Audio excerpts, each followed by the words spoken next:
Jeshi la polisi lilishatangaza kutaka aende akatoe maelezo juu ya kauli alizokuwa akizichapisha kwenye mitandao ya kijamii na zikitoka kwenye vyombo mbalimbali. Sawa? Kwa sababu zilikuwa ni kauli nzito ambazo zinataka uthibitisho ili vyombo vya kisheria vichukue hatua. Ndio. Sawa? Hakufanya hivyo.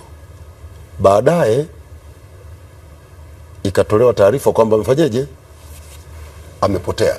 Ametekwa. Amechukuliwa. Unajua ukisema moja kwa moja ametekwa ni lazima uthibitishe. Nani kamteka? Na nukuu sasa taarifa. Hayupo, yani ikatokea taarifa kwamba hayupo.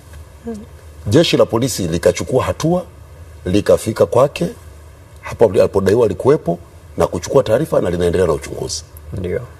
Ndio taratibu za kisheria. Kwa hiyo na sio yeye, mtu yeyote. Na mimi wakati huu, unajua wakati huu ni wakati wa uchaguzi. Kwa hiyo sinema zinakuwa nyingi sana. Nyingi sana. Lakini muhimu, mimi sijasema naamini sinema. Unamaanisha nini ukisema sinema? Sinema ni nyingi kwa sababu mambo ni mengi. Yaani hizo ni lugha zetu. Lakini umesema sinema wakati ukizungumzia tukio hili la Humphrey Polepole. Kwa hiyo kinachotokea ni kwamba kukitokea taarifa za namna hiyo, jeshi la polisi linachukua hatua za kufanya uchunguzi ili liweze kujua taarifa za kina kuhusiana na tukio hilo. Nimesema sinema kwa sababu yako matukio mengine ukiondoa hili, ndio, ambayo yalitangazwa kwamba mtu kapotea, lakini baadaye unakuja kugundua hajapotea, amejihifadhi mahali. Mnakumbuka matukio ya Tabora, mnakumbuka Mwanza, mnakumbuka Mbeya. Ndio maana nasema wakati huu mambo ni mengi. Ndio. Ni muhimu wa Tanzania tukasikiliza vyombo vyetu.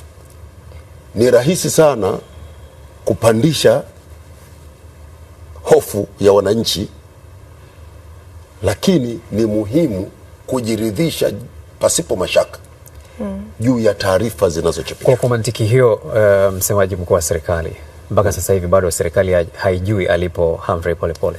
Bado hatujajua. Si jeshi la polisi limeshatangaza. Unajua polisi ndio wanaohusika.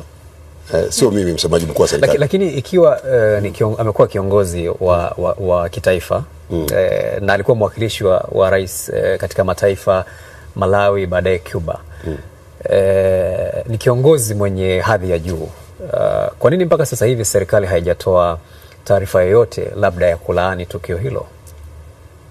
Mbona jeshi la polisi limetoa taarifa? Lazima taarifa yako kama msemaji mkuu wa serikali. Taarifa ya serikali. Jeshi la polisi ni chombo cha serikali. Sio lazima niseme mimi, kwani taarifa zote nasema mimi. Sio lazima niseme mimi. Jeshi la polisi, kwa sababu na ni vizuri chombo kinachohusika na eneo husika ndicho hasa kinakuwa. Mimi nitakupa taarifa za jumla tu namna hii. Kwamba mtu akipotea ni jukumu la jeshi la polisi kutafuta taarifa zake mpaka wakamilishe kazi yao. Kwa taarifa kama hizi zikitokea, process yake ni 1, 2, 3. Kwa wakati huu ambapo kuna uchunguzi unaendelea wa jeshi la polisi, ni vizuri kukiacha chombo kinachohusika kikamilishe uchunguzi wake, kitoe taarifa.